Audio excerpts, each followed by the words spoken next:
tensions run high during Israel's Central Election Committee debate on the disqualification of controversial candidates.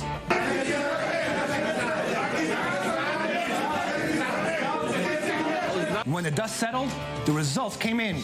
An Arab slate was banned from running, as was a far-left Jewish candidate. But a far-right ultra-nationalist was given the green light. Will the High Court overturn the decision?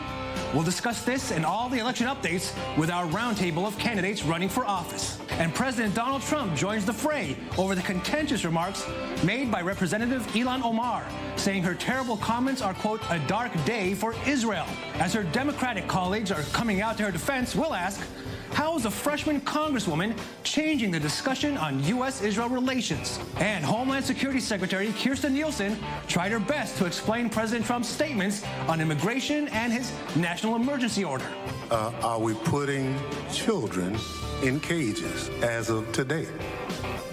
Children are processed at the border facility stations that you've been at. Some of And I've seen the cages. I just want you to admit that the cages exist. But how convincing was she? We'll tackle all these stories head-on and expose the spin right here on the Spin Room. From the I-24 News Studios at the Port of Jaffa in Tel Aviv is host Ami Kaufman.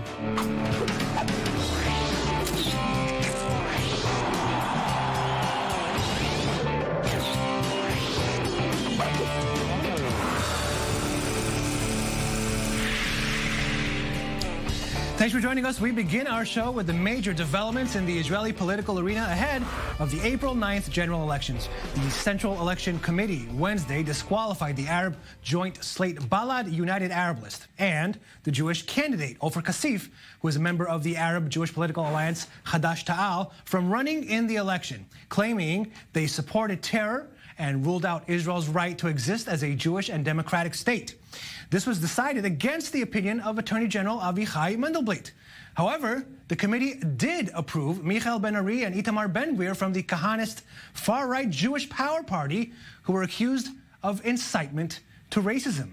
Discuss all the latest election news on our show. Today, I'm happy to be joined by number 35 in what could be the largest party after the elections, if you believe the polls, the blue and white list, Yorai, Lahav, Hertzanu, and number 23 in the new right list, Jeremy Saltan, and journalist and social activist Tommy Molad Chayo. It is great to see all three of you. Thanks for coming on the show.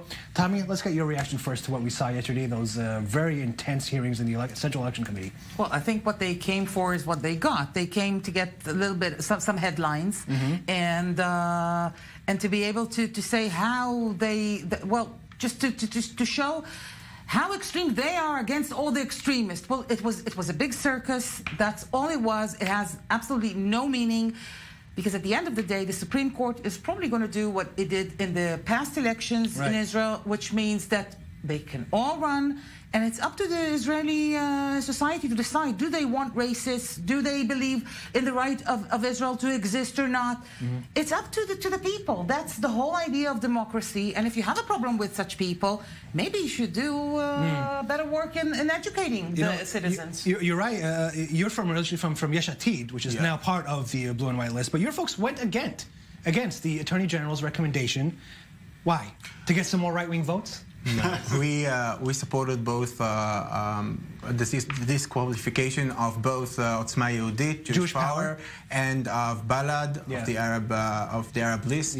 We support and to ensure that Israel would remain Jewish and democratic, and so we are against factions which oppose Israel as a Jewish and democracy and incite violence and are racist, basically. 30-second response to you, Jeremy. Sure. Well, you know, we went ahead and we made sure to vote against Balad, the party that is just Did you vote against Michael Ben-Ari as well?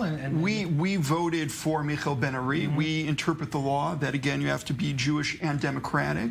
And we looked at the platform of Otzma Yehudit, the Jewish Power Party. We didn't see anything there. Didn't see any problem with the Kahanists? That negated Jewish and democratic.